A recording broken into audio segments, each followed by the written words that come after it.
Welcome to Full Prefrontal, the show that exposes the mysteries of executive functions. This show is a collection of conversations about the role of the prefrontal cortex, which impacts your focus, planning, problem-solving, emotional balance, and independence. These conversations will introduce mental tools that will empower you to shift your mindset for a successful life. And now, here's your host, Sucheta Kamath. All right, and welcome back to Full Prefrontal, where we are exposing the mysteries of executive function. As always, I'm here with our host, Sucheta Kamath. Good morning, my friend. Good to be with you as always. I'm very much looking forward to your conversation today. Same here, Todd. I'm so excited because we get to dive deep into ADHD today. So before we talk to our guest, I was thinking about that we used to read about dysfunctional families and the plight of raising children in books. But lately, movies and television shows have done a really good job capturing the complex dynamics and all that ensues having to deal with people with different challenges and personalities, I guess. And sitcoms truly have done a very good job of showcasing general dysfunction in an endearing way that becomes, of course, laughable. One particular sitcom comes to mind is called The Middle. I don't know, have you heard of it? But there's one particular character that always makes me laugh. His name is Axel, and he's the oldest of all the children, I guess. There are 3 children. And one peculiar thing, if the parents ever took this kid to a psychologist, he would be diagnosed with ADHD. When the sitcom began, he was in high school and then now he's in college. But one particular episode comes to mind where his mom, who's exhausted having to raise the family and dealing with these quirky kids, she wants to watch this episode of one particular, show. And she sits down, plops on the sofa, and she's like hungry, starving. She wants to see the show. She wants everybody to get out of her way. And she puts her hand in between the pillows and feels there's like a bag and it looks like a bag of chips. And she's so excited to find some snacks. She opens it, but there's hardly anything left. So she's busy watching. She puts her hands, stuffs her mouth with, the crumbs that are left over. And eventually the middle daughter walks in and says, "Mom, what are you doing?" She says, "What? I'm just eating chips and watching my show. Get away," And so the daughter screams and says, "Mom, Axel put his toenail clips in that bag." And she's like furious. She jumps off and she runs to the sink and she's throwing up. And she's like, "I can't believe, why would you, Axel, do that?" And he says, "But Mom, why would you eat from a bag of chips that doesn't have chips anymore?" And anyway, so this goes on and on. But this is typically what I see in my practice when a young teenager comes with ADHD. He's very argumentative, stubborn, difficult to deal with, but he always is amused by other people's inability to understand the perspective that he often has, which is making a big deal about nothing. So anyways, this is what I'm looking forward to sharing with you all. The sitcom and all is great, where all these hilarious situations are depicted, almost normalizing dysfunction. But what does it mean to families who are raising children who are struggling with these issues? So that's why it's a great privilege and honor to welcome Margaret Sibley. She's an associate professor of psychiatry and behavioral science at the University of Washington School of Medicine. She's a licensed clinical psychologist and researcher on executive function and motivation difficulties in adolescent and young adults. She directs program of research in Miami, Florida International University, and Seattle, which is Seattle Children's Hospital. She's also a fabulous author of a book called Parent-Teen Therapy for Executive Function Deficits and ADHD, Building Skills and Motivation. I'm very excited to speak with her. She's an incredibly well-researched and funded and published researcher. And she has brought some very unique and specific techniques that have added value to somebody like me, who's a clinician doing this work in the field. So Maggie, welcome to the podcast. Thank you for inviting me. So I asked this question of all my guests. Since we do talk about executive function, self-sufficiency, and insight, do you mind taking a minute and telling us about your own executive function as you reflect back on your teen years and as you transition into becoming a full-fledged adult? Sure. I think there's a story that comes to mind. When I was in 9th grade, I had always been a good student throughout school, but when you get to high school, it gets harder. So when it gets harder, you have to start figuring out a strategy to do well in school. It doesn't just automatically happen because you're sitting in class. And I remember one history class that I took in ninth grade was just requiring us to read, learn, and basically be tested on a lot of information about every historical fact that you could probably think of from Europe, from like the, 1200s until today. And it was a lot of information, a final exam. And it was the first time I really had to like figure out how I was going to tackle this. And I remember, I don't even know how I figured out what I was going to do, but I remember just making flashcards of like everything that was ever presented in the class through all my notes, through all my readings, through everything we've been tested on previously, and just spending like 4 days holed up in my room, like memorizing these flashcards, testing myself, trying to present the information to myself in different ways. In the end, I ended up getting a super high score on the test. And I think why that stands out to me was the first time that I realized that I actually had like control over how well I would do in school. If I picked the right strategies and applied the right amount of effort, that it wasn't just, oh, how much did I happen to remember? But like, hey, I can actually exert an influence on, how well I do on something. And that sticks out to me. So I think ever since then, I felt confident that if I had the tools and I had the interest, that there wasn't any reason I couldn't do well at, some sort of academic task. And maybe that sort of feeling and lesson is something that I hope that we can help kids develop, especially kids who've historically struggled in those areas.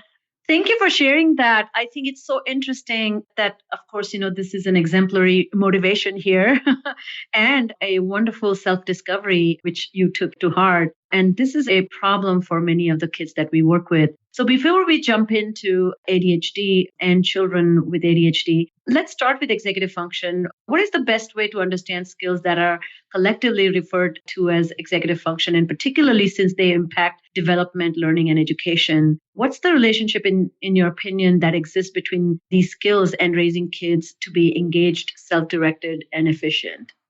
So, as you know, because of the title of your podcast, in our prefrontal cortex in the front of our brain, we have functions going on, different brain abilities that are happening. And it turns out that in that particular part of the brain, it has a lot to do with sort of like your pilot seat control over your decision making. It has to do with lower order executive functions, which could just be, do you have the ability to stop yourself from doing something that would be against meeting one of your goals? Do you have the ability to ignore distractions to allow yourself to do the best that you can do? Can you come up with a complex plan? So we have all these sort of natural abilities in that area. And some people have really strengths in that area, and some people have deficits in that area. And most people have a collection of strengths and deficits in that area. So when we're working with kids who are struggling in school and trying to understand if executive functions has something to do with that, part of it is trying to understand that profile of where your strengths are and trying to capitalize and use those strengths to be able to help you overcome those deficits. I really like the way you are describing that there's lower level executive function and higher level executive function, and we are a collection of all of them. I also noticed that are often described to children that, your executive function skills in the morning might be far better in the evening when you haven't eaten or have exhausting day, or you're irritable and you're annoyed, as well as your lack of sleep the night before can impact your ability to function well. So I think what I'm gathering, and you're trying to tell our listeners, that these are dynamic skills, and the way they potentiate can be differentiated, not just individually, but also person's own abilities might vary, correct?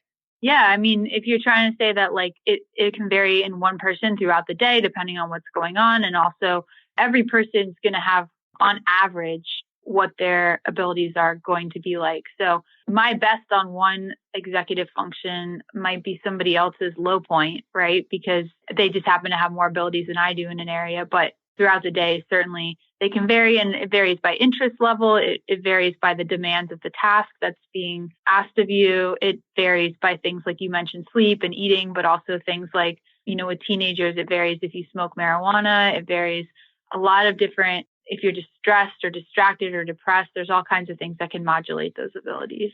Yeah, so that brings us to our favorite population, which is ADHD, children and adolescent and adults with ADHD. It certainly interferes with self-directed attention and kids' ability to sustain their motivation, particularly when stuff is hard and boring. So do you mind walking us through the challenges associated with motivation in people with ADHD? And do these challenges show up differently during various developmental stages? What do you think about that?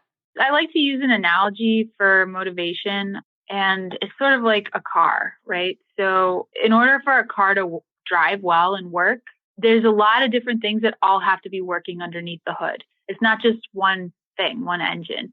And motivation is a similar way, even though it's sort of, when we look at it, we think of motivation as effort a lot of times, but really underneath motivation are a lot of different processes that have to work together in order to have a successful result. So for example, a person with ADHD is going to struggle with motivation often for several reasons. For one, they have lower levels of intrinsic motivation, which is essentially how much do I like doing this task? And if it's an academic task, for example, people with ADHD tend to have lower levels of intrinsic motivation for a few reasons. I mean, one of them is the dopamine response in their brain is firing in an irregular way that makes something that is maybe somewhat engaging and interesting that you're being told about in class for the average person feel completely boring for a person with ADHD because it may just not feel stimulating enough. And, they sometimes need higher levels of excitement or engagement to keep their attention. So intrinsic motivation, how much they enjoy something, could be impacted because of the dopamine issue, but it could also be impacted because after years of getting negative feedback from parents and teachers and peers, you just sort of don't enjoy learning because you have some beliefs about whether you're good at it, whether you can have the rewards of learning come for you if you work hard at it. And that kind of brings to the second piece, which is what we would call self-efficacy. So do I believe that I'm capable of doing well if I tried? Right. So people with ADHD, after having a lot of experiences with maybe negative failures in school, they start to develop beliefs about their abilities. And because of that, they may not even feel like there's a point in putting forth a lot of effort, even if they want the end result, because they don't feel like they're good at something. And then we have another, piece of motivation, which is extrinsic motivation. So basically being motivated to do something because it's going to get you somewhere or earn you an outcome that you're interested in. And so people with ADHD, sometimes when they're sitting down and talking with you, they can tell you they want to get good grades, but in the moment, it's really hard for them to summon that motivation. And I think that is where executive functions often come in with respect to effort level.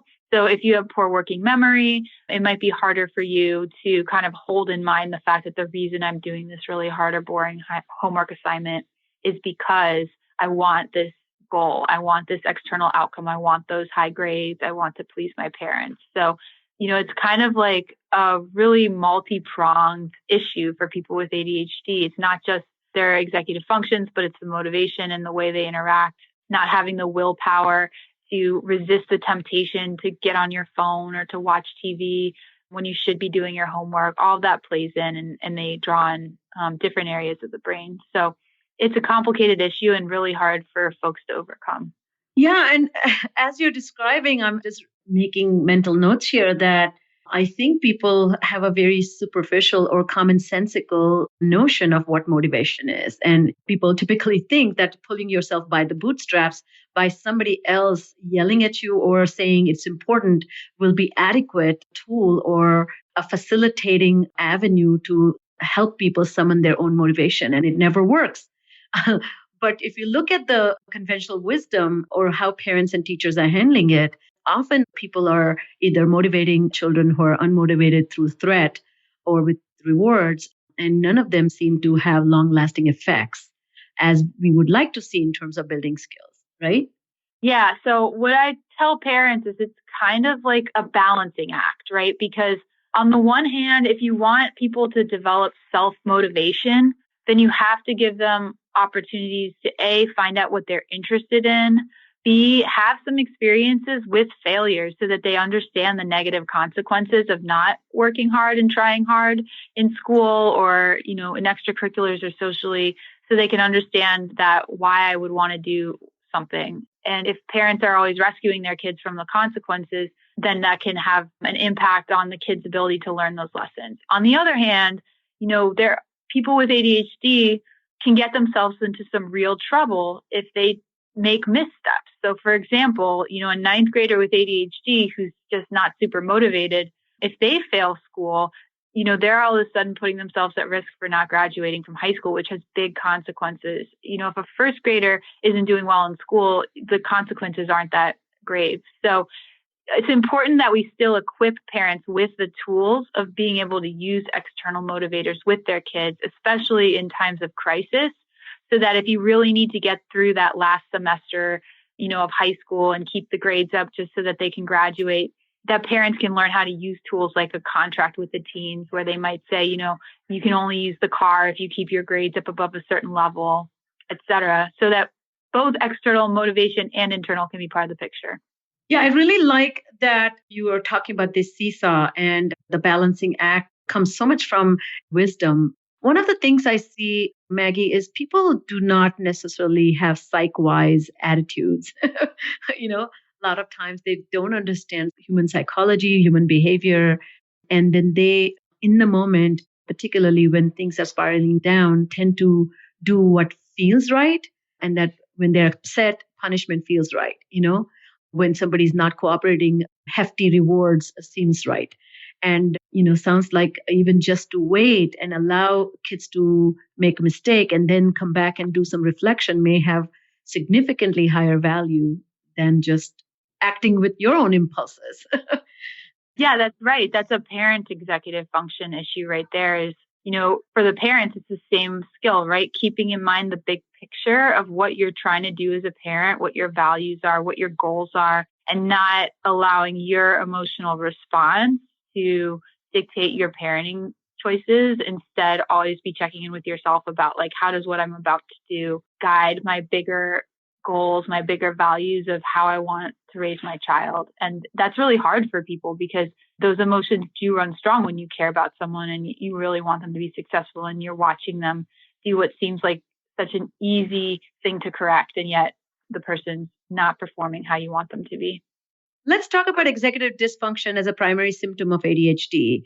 And ADHD at the time of transition into young adulthood looks quite different than those who are younger as children or preteens. I would love to hear your experience in this particular area and how has that informed your research design as well as research questions that you have asked as you have studied this? So I think there's two factors that influence what executive function looks like in different parts of development. For one, it's the biological maturational process inside of someone, right? So as people get older and their brain develops, and in adolescence in particular, the brain goes through a process of pruning where it keeps the brain cells it needs and it essentially gets rid of the connections that it doesn't need because they're not being used. But in a way, that's a good thing because it creates more density and strength in the areas where we are using it and allows us to really get good at the things that we're practicing and using every day. That process culminates not until young adulthood when we finally see that the brain kind of settles into what it's going to become and gains its full abilities. And so as somebody is transitioning out of the supportive and structured format of high school and into a much more wide open young adulthood, which is what our society typically brings for people, you see that their executive functions still have not matured to the full adult level.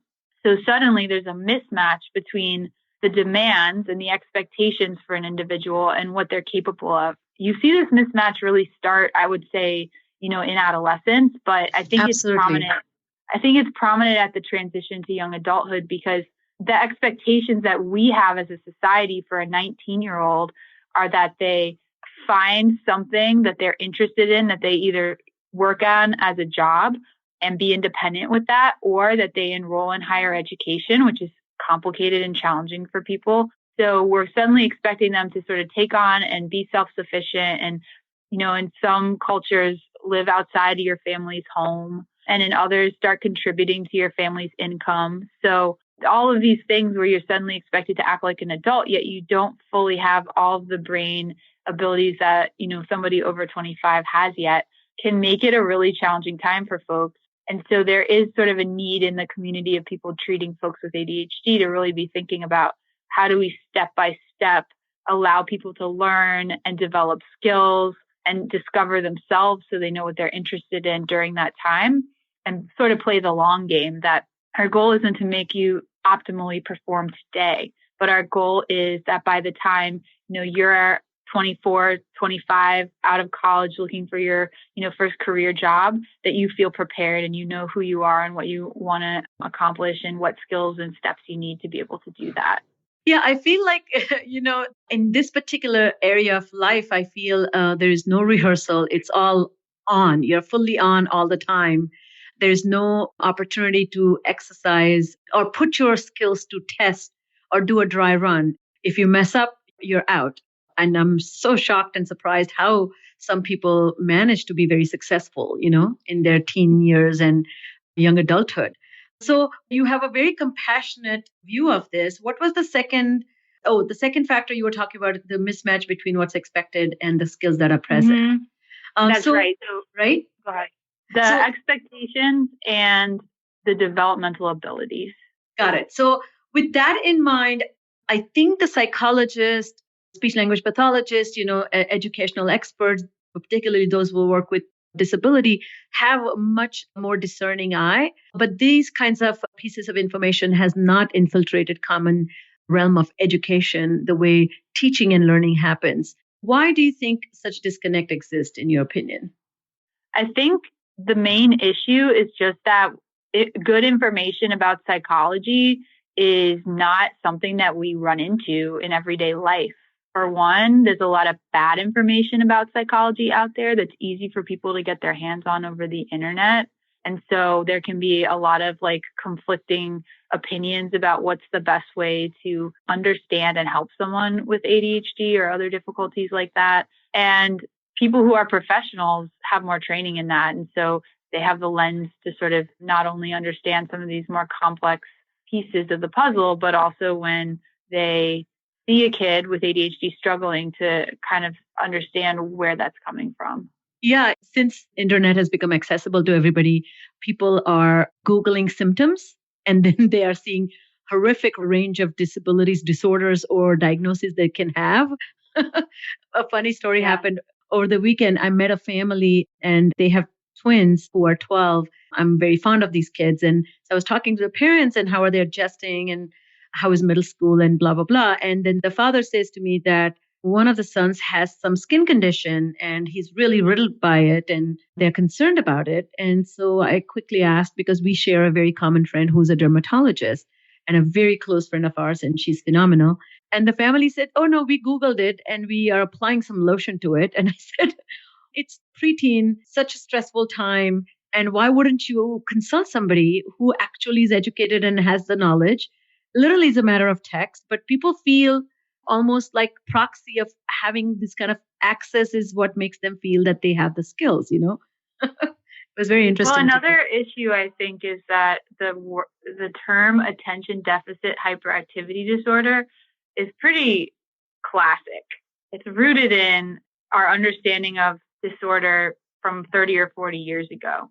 And so even when you look at the symptoms in the diagnostic and statistical manual that people are supposed to use to diagnose ADHD, they describe things that are not necessarily sounding like what we're talking about right now, even though they are the same things. And that's part of that is, the criteria for ADHD were developed for children. Part of it is that we didn't understand as much about the brain back when they were written. And so I think something you said earlier, executive functioning deficits are probably the core feature of ADHD in a lot of ways, and as well as motivation difficulties. And so I'm not sure what the future is going to bring in terms of whether we update the lexicon of this disorder for our modern understanding of it. But I think that that's another thing that gets in the way. It's just how we talk about ADHD and what society thinks of when they hear that term. Yeah. So I'm so glad that you wrote the book Parent Teen Therapy for Executive Function Deficits and ADHD, Building Skills and Motivation. Tell us what's the most critical message you have in there that one must not ignore. I think the most critical message is to take it slow in trying to help your kids and to not expect them to get to where you're hoping they'll be overnight. I think it's important to remember that what you want when you're working with a teenager is for them to be ready to be an adult when they're 18 or 19, not for them to be perfect tomorrow. So we're slowly putting in place the things that we know will increase the likelihood that a teenager will be successful long term. And sometimes we're going to do things as a parent, as a teen today that take effort, and we won't see the rewards or the positive impact from those things until 3 or 4 years from now. But we still do them anyways, because we know they are the things that when you put certain strategies in place, or you parent in a certain way, or you set up the home in a certain way, that the research shows that those things pay off long term. And that's such a powerful message. I think it's, again, compassionate and encouraging people to allow the wiring of the brain, allow the bigger picture of personal agency kind of kick in. And also through these difficulties, when the kids are a little bit more rigid and stuck and they want things to be entertaining, amazing, fabulous to be involved in, if they look boring, annoying, or tedious, they don't want to do anything with it. If you look at life, it's a mixture of all of these good, bad, and ugly daily activities that we have to still engage in. I tell kids all the time that you can really dream of going to LA or sunny California without actually standing in line and going through a boarding process, which is very boring, and then sitting on a plane and just not moving, which is boring. But once you come to LA, then you can do whatever you want. So that it requires a lot of patience. So let's talk about motivational strategies that work. What are some of the parenting strategies that are likely to be most effective with unmotivated and disengaged teenagers with ADHD? So I think the biggest message here is that you shouldn't fight with what your kids care about and try to convince them that what you care about is more important. That never works. Instead, what you need to do is get to know your kid and find out what they are interested in and what they do care about, what their goals are, even if you think the goals are ridiculous, and then try to help your kids see the connection between the things they want in life and the things that we know are positive and healthy for them. And even though you're not going to find perfection, if you can just sort of, as a parent, pick 1 or 2 things that are important to you and that your most important parenting goals and values for your child, and focus on what you can do to support your kids for moving towards those things, and let the rest of the little things go, that's where you're going to have a lot more of a manageable and less stressful time at home. So on one hand, we're trying to slowly over time build, those interests and build those positive choices. And on the other hand, you still have those moments where you need to change bad behavior right now and something unacceptable is going on. And as a parent, like, what are my things that are just the deal breakers for me? Whether it's, drinking, or whether it's acting in a certain disrespectful way to others, or being aggressive in the home, or lying, those deal breakers. And then having really clear expectations around behavior with respect to those things, and also having clear consequences that you've agreed on and set up with the teen ahead of time, and not as a reaction to when it happens, so that it's really systematic and easy when a teen decides to break a rule. That's their choice. They knew what the consequences were going to be. And if they break the rule, you apply the consequences. You don't need to get into a lecture. You don't need to, make them feel bad.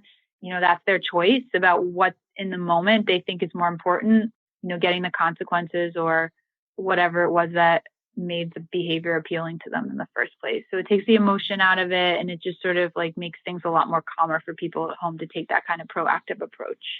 Fantastic. Do you mind sharing with some practical ways this may unfold in a house? And how would that be different from a classroom setting where the teacher might also deploy some of these motivational strategies? Sure. So I think, for one, clear expectations from the parent for teen behavior begins with a conversation, right? So it's not about listing 20 things that you expect out of your child, but it's about coming up with a couple things that are important and sharing those expectations with your child. And if those expectations have historically not been met, then one of the tools that we often use when a teen is ambivalent about whatever the parents' preferences are, whether it's, I really don't want you smoking weed, or I really want you to be enrolling in these advanced classes and working hard in them, is what we would call, a parent-teen contract. So a contract stipulates that if you perform the behavior well, there's something in it for you, and not just the lack of a consequence, but actually something that you can look forward to. And B, if you decide that you're going to completely disregard the parents' requests or preferences, that there may be a negative consequence in there for you as well. So, for example, if your rule is that the teenager needs to have at least no missing assignments in their classes each week on Friday when you check, their grades on the portal, and then you see that the teenager has a missing assignment, then perhaps ahead of time you set up a consequence that you're not allowed to go out on the weekend until you complete that assignment so that you can turn it in on Monday, right? And that's a rule that's set up ahead of time, something the parent can monitor and something the parent can enforce. On the other hand, if the teen can go a whole month without any missing assignments, perhaps the parent is willing to let them use the car for the weekend. So there's always something on both sides. What I love about that is you're encouraging parents to make up their mind before the crisis or before they encounter their teens. Second, you're encouraging people to concretize these requirements or expectations in much more explicit way, not implicit way, which also is really, really goes over well with concrete kids, because then there's no room for argument. And the third is, I like that you're suggesting there's a balance between negative and positive consequences, but the student or the child or the young teen is experiencing it. So it's not something that's suddenly mystery that got dumped on the child as such. I have a technical question for you, which I run into sometimes, is the parents sometimes are inconsistent because they are going for convenience, or they are short on time, or they have forgotten the rule they have come up with, because they themselves may have some apple and a tree issue going on. What are your suggestions in those circumstances? Well, first of all, I think that from the get-go, when working with families, it's important to only come up with plans that everyone feels are realistic from the get-go. So I never want the plans to be my best idea. I want the family to really think through, what can we actually, in theory, make happen? And sometimes as a professional working with the family, I have to go through and really, test them on every possible scenario that could derail the plan, and get them to think through, like, how could we keep this plan going in spite of that? And I think just the way that you discuss and set this up can do a lot of that heavy lifting, because you set up a plan that people feel good about, and then really helping the parents do the mental work about why they even want to do this in the first place, right? And allowing parents to reflect on their own goals as a parent and how this particular plan or strategy would support those goals, helping them kind of feel like at the tip of their tongue is all of the reasons that this is going to make their life easier, all the fights this might prevent. And that really has to come from the parent's own point of view and their own reflecting. I never share my opinions on any of that with them. I let them think about that in their own life for themselves.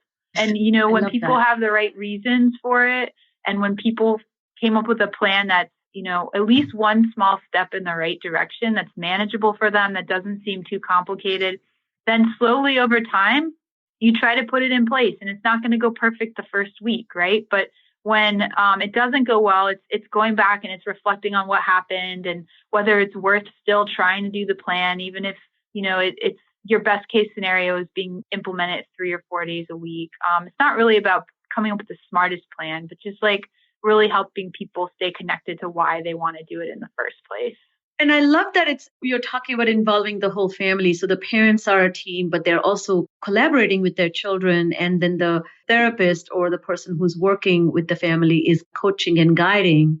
So they become empowered to take their own decisions, which is very, very powerful. So would this be replicable, or is that model something we can use with teaching in the teaching context as well?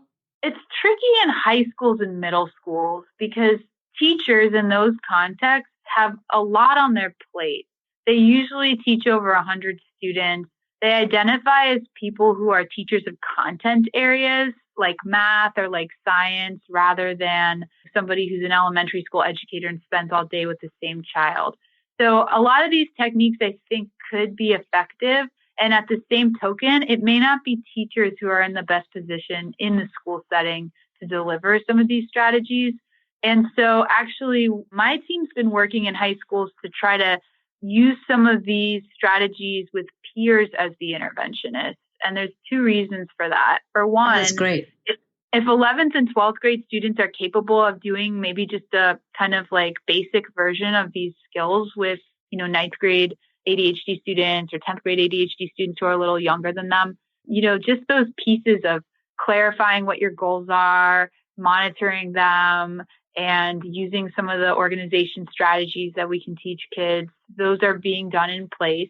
But a big piece of it is motivation, like we talked about earlier. So most of the time, just teaching a kid with ADHD the skills isn't going to be enough for them to do it. You need the constant monitoring and holding them accountable for using the skill. They have to know someone's watching and someone, cares if they do it or not. So what a peer does is a peer provides a form of motivation. It's a social form of motivation where I really like this older student who's giving me attention and I want them to like me back. So I'm going to try hard to impress them and work for them when they're encouraging me. And schools historically don't have the financial resources to offer tangible rewards to students.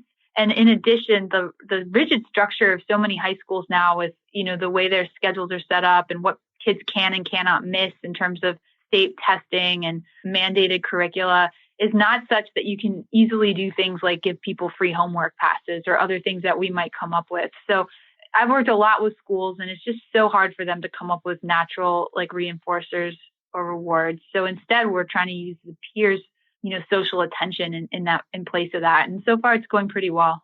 And I love what, Maggie, you're saying that it's really hard to shift gear for teachers who are content experts to now become psychological content experts. And this does require pretty thought out psychological coaching in a way. And the second empowering thing about this model that you're describing, peer-to-peer mentorship, is it takes away this shame or embarrassment one might feel of being inadequate or being behind. It is having a peer just seems like somebody who is a few years or at least a year ahead of me who's giving or parsing some wisdom that came from their experience. So sounds to me much more relatable, right?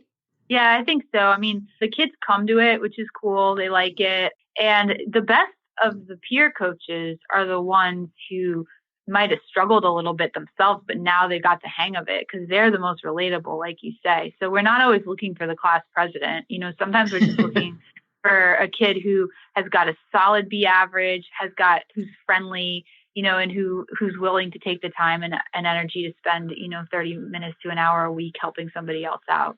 And such a act of generosity. And that kid who used the strategies and now is mentoring, he gets to exercise some perspective taking and see the benefit of his own journey through passage of time. So as we end, I have a last question regarding accountability. Dealing with and supporting children and adolescents with ADHD is a particular challenge, as we have been discussing all along. But there's a general sense of resistance to either ask for help or to accept help. How should we conceptualize the framework of making them engaged and accountable for their actions, and particularly deal with this resistance that other person is making a big deal and then it's not really a big deal? When I, in fact, know that when you get them talking, they do tell how big a deal it is to have so many setbacks on an ongoing basis. But there's somehow this, if it's not my idea, it's not a good idea kind of thought process, Well, I think one of the things that's hard about being a teenager is you have all of these ideas and these things that you want to do, but you don't feel like you have control over your own life. And so that's hard. And I think that some of the conflict that you're pointing out kind of comes from that. When working with teens, I think an approach that parents also can apply, teachers can apply, and therapists is just give them as much autonomy as you can. If you're going to ask them to do something, let them choose how they do it. always explain to them why you want them to do it. So it's not just because I said so, and give them a chance to say back what their thoughts are on that, and make sure that you're not talking more than they are in a conversation. If you're working with a kid and trying to empower them, then they should be doing more than 50% of the talking. And even if that means, just sitting there and listening, and just, even if they won't talk much, just waiting for them to be willing. There's always something kids are willing to talk about. So sometimes you have to start there and get to know them and what they're good at and what they're interested in. And, eventually you can kind of find that link between what you're hoping for them and, what they're interested or willing to do at a given time. That's fantastic. This reminds me of a little episode, or one of the researchers was describing a classroom teacher in kindergarten. She was finding that getting kids to take turns was really, really hard. They would read a book, and then when asked to share, everybody wanted to share. Nobody wanted to listen. So she came up with this brilliant idea that she made a cutout of ear and handed every student, every child, a piece of ear. And whoever was holding an ear, it was their turn to listen. And the person who did not have an ear had to speak. So this way she got them to listen. So I feel in the context of adults talking to their teens, parents tend to interrupt or be bossy and lecture a lot. Maybe they should be holding an ear in their hands to remind themselves that it's their turn to listen. Yeah, that's nice. Well, Maggie, this has been a fantastic conversation. I've always loved your work, but I enjoyed the way you explain and make this research that you do translatable and something that people can implement.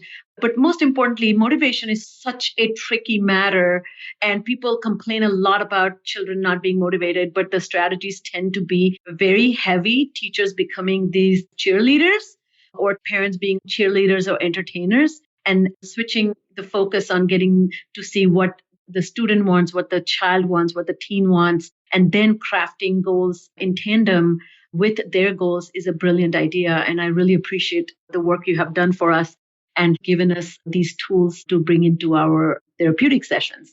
So I thank you for that.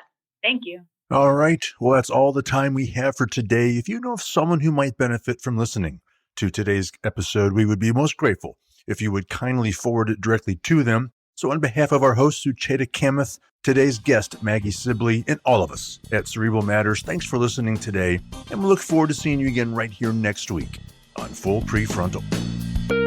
Thank you for listening to Full Prefrontal, exposing the mysteries of executive functions. To contact our host, Sucheta Kamath, and learn more about her work on improving executive functions, visit her website at cerebralmatters.com. That's cerebralmatters.com. Tune in next week for the next informative episode of Full Prefrontal.